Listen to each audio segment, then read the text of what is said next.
Hi, and welcome to this installment of Frank and Mary here in Nantucket.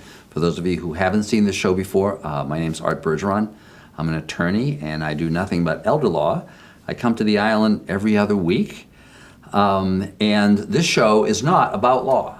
I had originally thought about the show as kind of supplementing some of the things that I do at the Salt Marsh, but really the show is about having you as people, as seniors here in Nantucket, know the people and the programs that you need to know about in order to stay here, so you can be like my friends Frank and Mary. If you've seen one of my presentations, you know that Frank and Mary's goal in life is to live in their house until they die and then be buried in the backyard.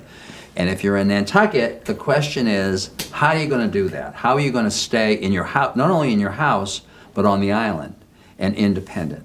And there are a whole bunch of pieces of that, right? That's what you want to know about through this show. So to do this show, because I'm not from Nantucket, I got a terrific co-host, my friend Alison, who agreed to do this with me. She's sometimes ruining that day, but she's still doing it with me.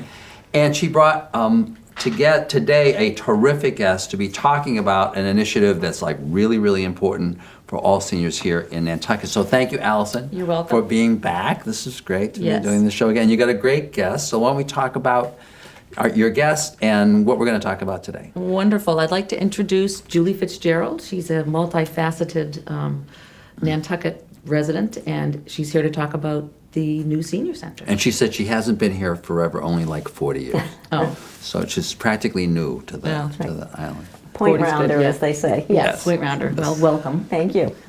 It's nice Yes, to be thank here. you. Nice to be here. So you've been working on the task force that's been looking at the senior center goals and objectives and all that jazz? Yes, I basically have several hats that I wear. Yeah, how did you get to be lucky enough to be doing this Well, project? I'm on one board of Nantucket Center for Elder Affairs. We call it NCEA. NCEA is a nonprofit organization. It was created in about 1975. Basically, I think in most communities it would be considered a friends group or a booster type group to support their senior center. So it's really you're a 501c3 that's kind of backing the activities of the That's senior correct. center. Although Yeah. Nantucket is unique. We are probably the No, only... Yes. Nantucket is unique. I think we're the only community in the state where a private entity owns the building where the senior center is operated. So basically we do not receive any rent, and the senior center is operated by the town, but we basically support the building. We also provide support for the Elder Expo, and then there's a Senior of the Year sort of a awards luncheon that we have, and those are funds that we raise, and we have a lot of donors in the town that also assist us in that those programs. So as part of, on that board, we basically kind of came to a determination that the current senior center, built in the early 80s, was originally set up to serve about 200 people. There are 500 to 600 seniors using that center on a regular basis. Basically, there's really one large room for any types of activities, so we can't have multiple programs, and it's limited to size. So it's come to the point where at times they're not able, have to turn away people for, say, exercise programs, and it's just kind of noisy to have multiple activities taking place at the same time. So we were aware that other communities have had elder needs assessments, and UMass Boston does these studies.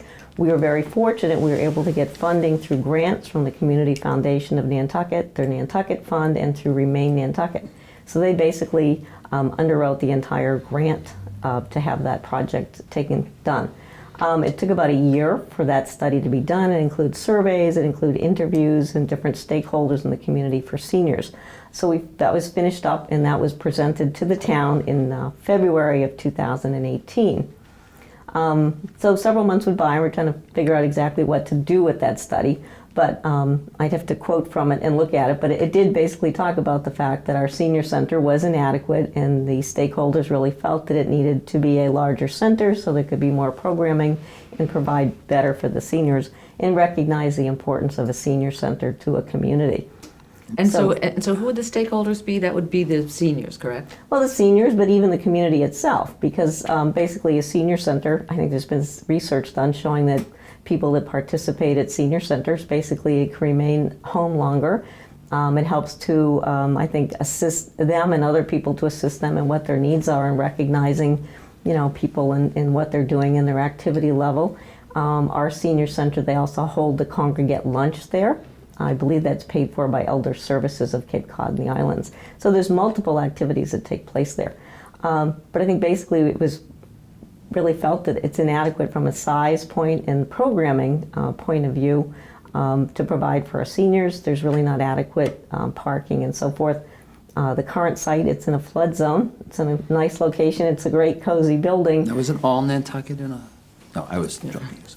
But it is pretty close to the coast. It Yeah, is. It's it very is. close, and there's been flooding on Washington Street in the past few years, and it's been closed a few times, which is again a sort of a new situation that Actually, we faced. I remember I was going to do it was like a seminar. I think it was around last winter, and they were talking about how the water it didn't get to the floor. Right. But it was the parking lot was all underwater. Correct. It got pretty close. Right. So those are becoming concerns. So we're concerned about the sustainability in that location. So NCAEA we went to the Board of Selectmen, I believe that was in May of 2018, and we asked them to set up a town work group to basically, study the feasibility of a new senior center and determining locations and that type of thing. So the work group finally convened. It was September of 2018. We had several meetings.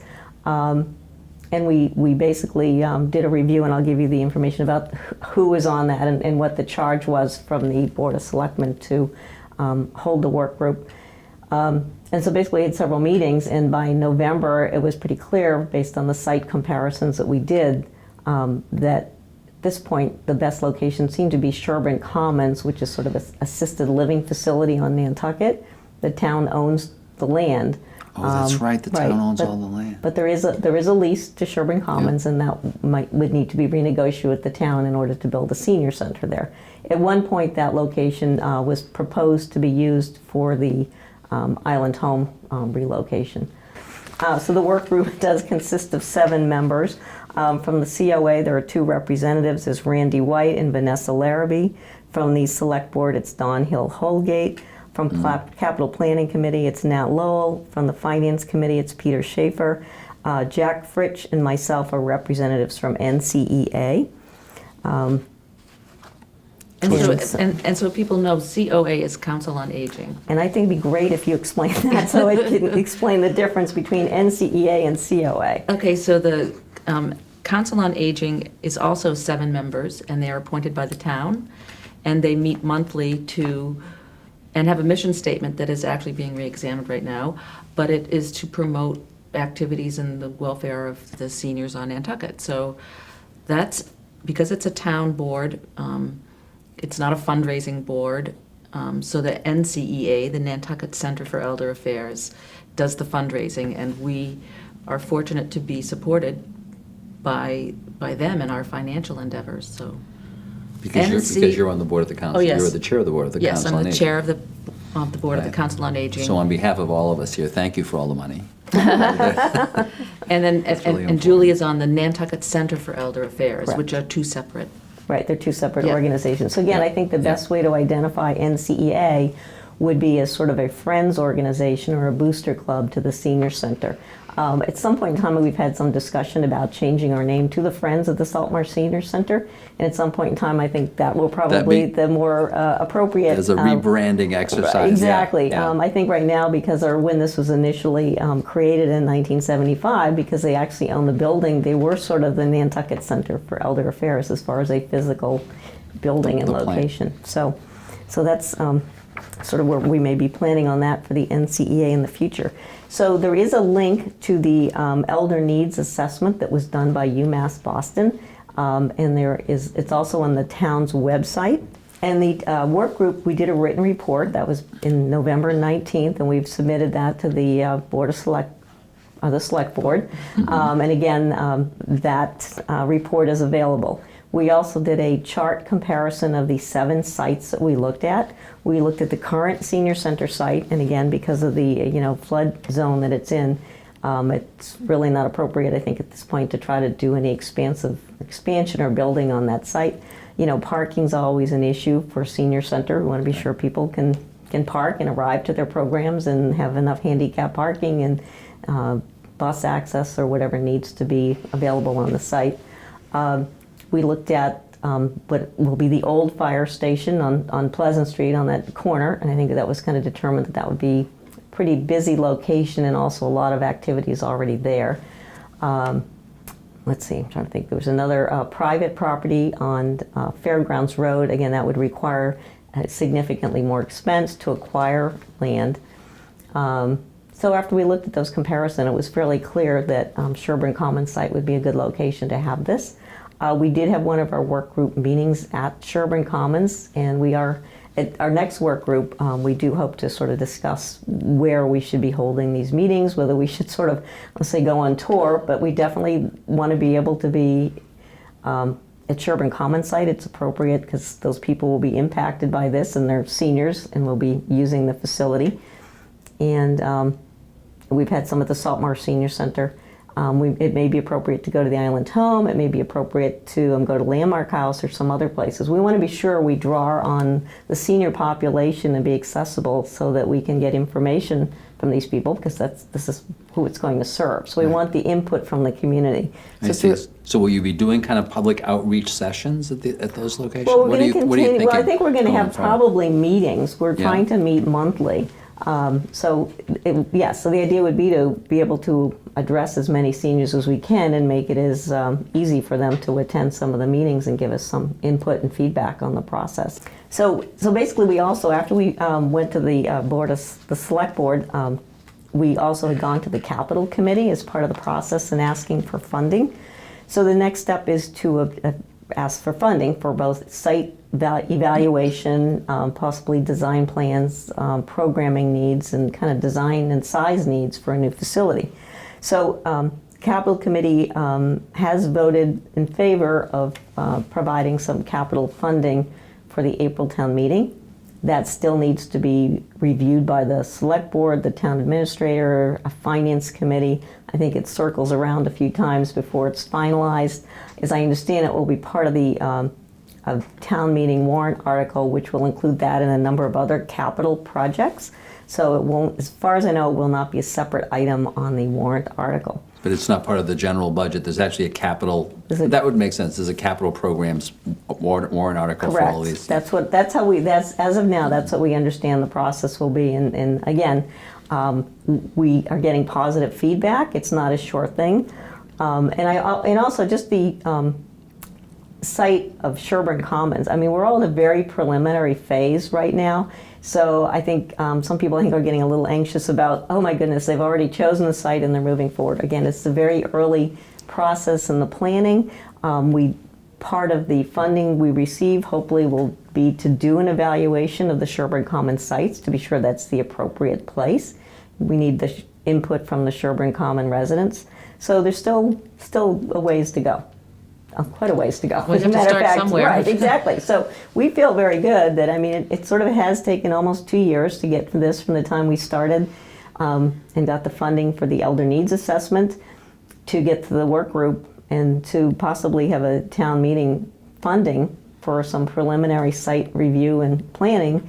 That's wonderful. So I'm curious, when you're describing the kind of the reviewing that is happening, have you kind of figured out like how big it needs to be? Because I would suppose if you were looking at these different sites, the question would be, so how much land do you need, or how much in order to make this work? I'm just curious. Well, and that I think is part of the review process, and part of, I guess, choosing the Sherburne Common site, or at least giving that sort of the primary recommendation, is that there is a plan that was done that just shows sort of a building envelope on that site, which would be where a building and parking would be. So there is a plan that just sort of showed, again, it's just the building envelope. So again, we don't want people to be concerned that the building is going to be the size of what's shown on this plan. That would be a potential site where that would be built. A lot of the new senior centers are 2 stories, so it has less of a footprint and more green space and maybe outdoor activity options. And again, parking is always an issue. So with that preliminary plan, it does seem to indicate that there would be plenty of land area to accomplish the project on that site. Again, hopefully the next step would be to look into that in far more detail. This was, again, very preliminary. This looks like it could work, is really how we came out with that recommendation. And so you really looked at the sites that were available, not only with town-owned land, but also whatever land might be appropriate size-wise to determine. Well, it's really limited. I think we really just looked at one potential site on Fairgrounds Road. Again, the cost of acquiring like an acre and a half, 2 acres of land would be It's not very cheap. significant. Yeah. So we Right. sort of felt like better options were looking at some existing town-owned land and seeing which would work the best. So, and Sherburne Commons does have a good fit with the senior center. Yeah, that's great. So that seems like that would work quite well. So I'm curious, as part of that process, did you look at any other senior centers? Or would that be kind of part of this next phase when you're trying to figure out what you think would work in terms of what kind of size, all that stuff? I'm just curious. NCEA, basically, we put together, about 8 of us on a strategic planning group, Yeah. put together a list or chose senior centers, looked on their websites and called and got some information about the size of their community, the numbers of seniors in the town, what they have for a senior center, the square footage, programming, some of their budgeting. So we have NCEA has done some preliminary work on that. In some of the towns that have senior centers that are fairly recent in the process, they have websites and they have a lot of the material. They have the budget for the construction. They have floor plans. That's great. We have That's yes. great, yeah. So hopefully you don't have to reinvent the wheel. So you can see what they have. I think they have also been through the process of looking at other senior centers to see what works, what's going to work for their community. And I did pull one of the Falmouth floor plan. Again, theirs is a 2-story. Theirs is a fairly large facility, at least the plan that I pulled, of about 20,000 square feet, and it's a 2-story building. And again, what should be in the senior center, and that's the input we need from the town. We really want people to tell us what kind of programming they want. You try to create space that is multi-use, multifunctional, and that type of thing, a flex space. So that's really important as part of the planning process to do that. So. Now, is that also part of the charge of your committee? So it's not only to kind of find, see if you can get a location and see if that works, but also to try to figure out what the program would be, what the kinds of things are that you want in the building, so that the architect would be able to kind of. Yes, absolutely. That's all part of that. So that's a big charge. So you could be. I hope you get well paid. Do you get is this a big town appropriation for this? No, it's not, sorry. No, and if she's charging, this is a lawyer now. Those are expensive hours. These are big hours.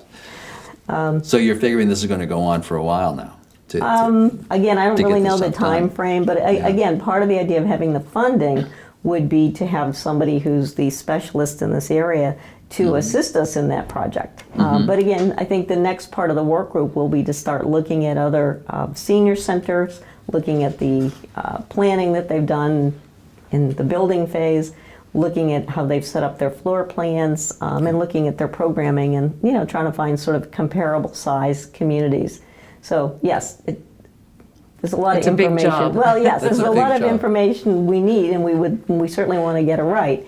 But what we really need is the community and the senior input. So it's about them. Yes. So may I ask another question?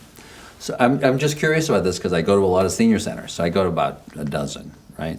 And there are several of those that are really new. But also I noticed that there were a couple where one of them very old, actually, not very old, 40 years old in Ashland, and then a fairly new one in Natick, where in both of those cases they were like combined senior and community centers. So there was kind of another function to them.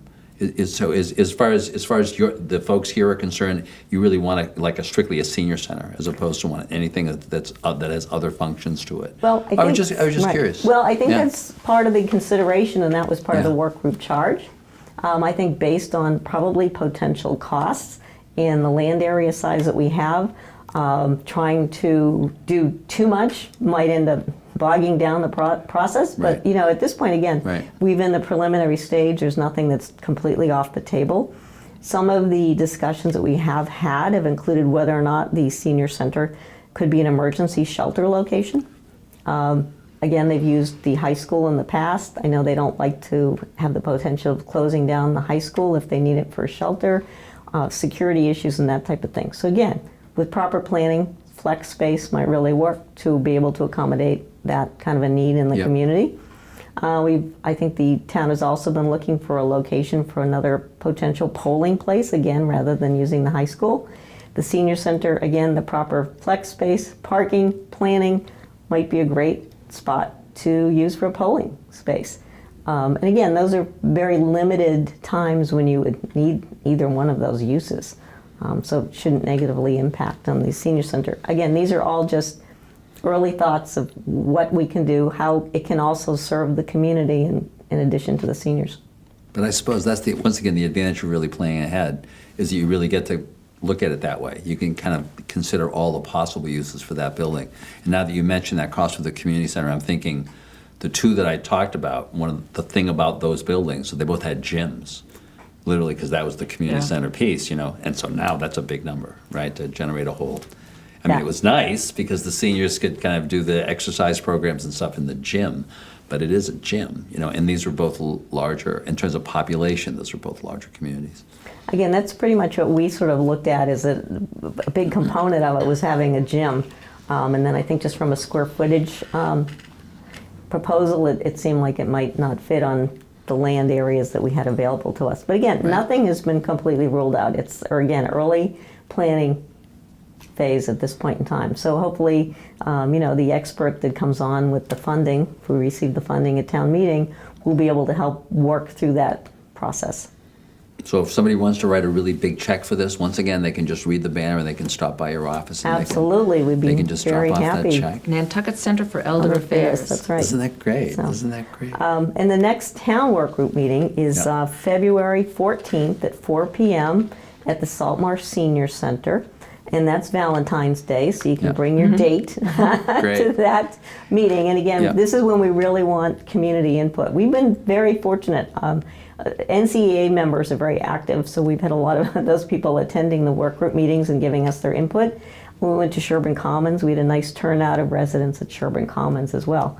Again, we want to hear from the community. We want the community input. It's all in the early planning stage, so we have still a lot of work ahead of us. So the meeting is at 4 p.m.? Yes. And they usually go? An hour and a half. Mm-hmm. Well, I think we really want to thank so many people that have supported this project so far. Both the entities that provided the grant funding for the initial study, Remain of Nantucket, and the Community Foundation of Nantucket through its Nantucket Fund. NCEA sort of provided unwavering support for this project throughout. We've had the select board been wonderful about supporting it. We've been to the Capital Committee. We're anticipating support from the Finance Committee, the Board of Selectmen, a town administrator, Rachel Day from Human Services.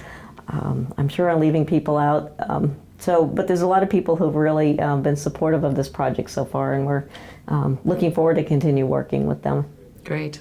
Well, we look forward to a new senior center for sure, because we need it. And to watching your group continue its tremendous work. And hopefully this will generate some interest and more contributions to NCEA. Thank you. Thank you. And thank you very much for watching. I hope you enjoyed the show. I think it's been really informative in terms of a major initiative that's going on. And we'll look forward to seeing you on the next installment of Frank and Mary here on Nantucket. Thank you.